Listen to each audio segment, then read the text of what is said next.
بوډۍ ښځه. د مکې بازار کې یوې بوډۍ ښځې د لرګیو پنډه په سر ایښې وه. خپل کور ته روانه وه، خو د ډېر زړښت او کمزوریتوب له امله یې لنګي لړزېدل او ورو ورو قدمونه یې اخیستل. بازار کې ګڼه ګوڼه ډېره وه، هر څوک په خپل کار پسې روان و. لیکن د مکې یو ځوان چې له لرې څخه دغه کمزورې بوډۍ ښځه ولیدله، په بیړه ورغی او هغه د لرګیو پنډې ورڅخه واخیستلو او په اوږه یې کړ. له بوډۍ ښځې نه یې د هغې د کور په اړه وپوښتل چې چیرې دی. که څه هم د بوډۍ ښځې کور یوه اندازه لرې و او ګرمي هم زیاته وه، خو ځوان بیا داسې نه و چې د مسافې لرېوالی او د ټکنده غرمې لمر دی د ده په همت کوم منفي تاثیر وکولی شي، بلکې په ډېرې عاجزۍ او خاکسارۍ له دغې بوډۍ سره د مرستې په پار یې د هغې پنډکی سر باندې کېښودلو او روان شو. بوډۍ او ځوان روانو. د مکې ګرمي خو هسې هم ډېره سخته وي، خو په دې ورځ بیا ګرمي بیخي زور اخیستی و. له اوږده مزل وروسته د بوډۍ کور راورسېده. ځوان هم له خپل اوږې څخه برښکته کړ او د هغې د کور مخې ته یې کېښوده.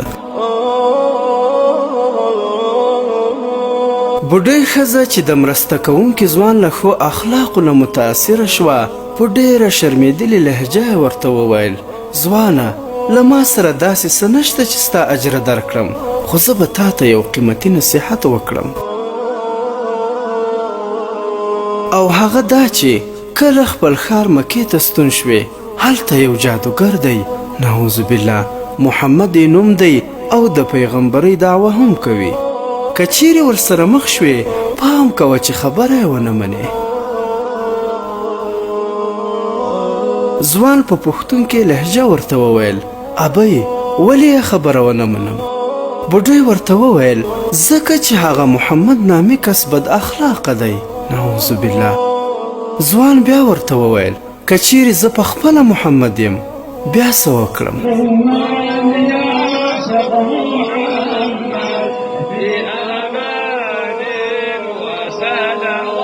بوډۍ چې دا خبره واورېده، سر یې ښکته کړو او په سوچ کې شوه چې خلکو به ما ته ویل چې محمد جادوګر او بد اخلاقه دی، هغه خو دومره خوش اخلاقه او خادم انسان دی. بوډۍ ښځې په داسې حال کې چې له سترګو یې اوښکې بهېدلې، دا مبارکه کلمه وویله: اشهد ان لا اله الا الله وانک رسول الله.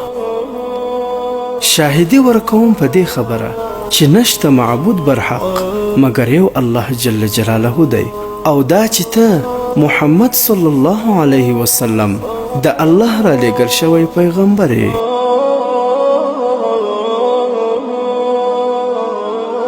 عبرت.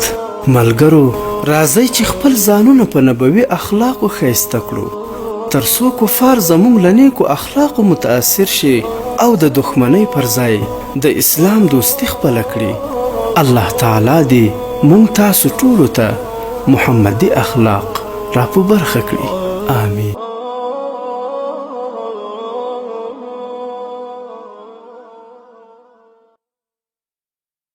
خير الورى شاهي أنبيائي، خير الورى شاهي أنبيائي، تماهي تباني تنور الهداي، تماهي تباني تنور الهداي، تمظلوما